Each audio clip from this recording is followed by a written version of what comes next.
Rob Carnell is Chief International Economist at ING. And Rob, actually, want to pick up on that point about Morgan Stanley's note of coordinated intervention by central banks around the world. You were shaking your head just there. Now, why is that? Do you think this is just totally unrealistic? The economic conditions don't justify it? I think you can easily make a case that the economic conditions do justify that, but imagining that the ECB is going to, in effect, admit policy errors by cutting rates at this stage. Bank of England's sort of become more dovish recently. I just don't see this. I think people always talk about this sort of thing, the G7, and there's not even a communique scheduled for this meeting. I think it's very unlikely. All right. Now, a great deal of anticipation in the build-up to Barack Obama's speech. I mean, the poll numbers are sliding, showing widespread disapproval with his economic policy. The economic figures are against him, especially when it comes to unemployment. What should he say to put minds at rest? Well, I think he's sort of along the right track. He's focusing on job creation, and that is exactly what the US doesn't have right now, as those zero payrolls numbers showed only a short while ago. I'm not entirely sure that the approach he's taking, if we're right, if the dribbles that we're getting out of Washington are correct, that he's going to focus on things like infrastructure spending.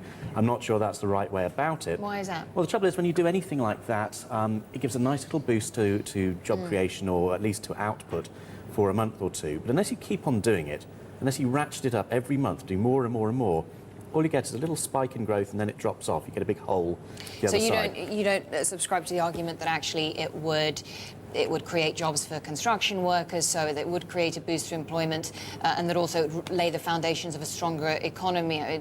But you do U.S. infrastructure, the state of it, does it justify this sort of investment? Yeah. I mean, if you compare it with somewhere like China. China looks pretty good. It's been doing lots of infrastructure spending. You go to the US and suddenly think, gosh, these roads are awful. These bridges keep falling down. It's not good. They can easily justify the spending, and they don't have the money to do it. That's the other thing the Chinese do. But in terms of the idea about creating jobs, you can repair a lot of roads without too many people wearing hard hats.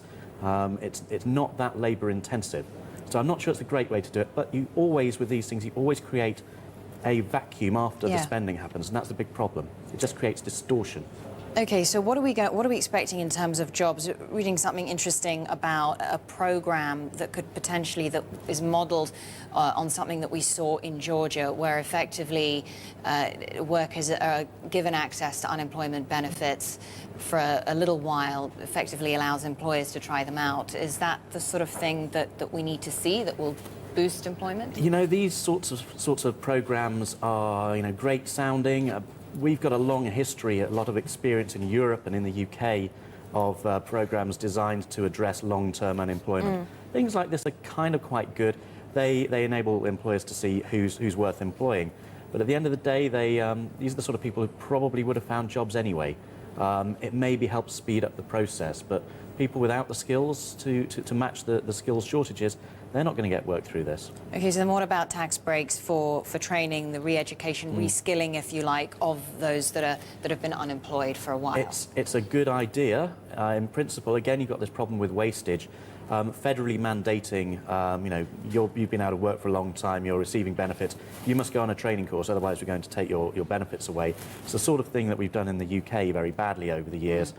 You end up with whole towns where their industry has disappeared, filled with taxi drivers and hairdressers, not much else. Just a quick final word on how difficult it's going to be to come up with new solutions or ideas that won't require asking Congress for money.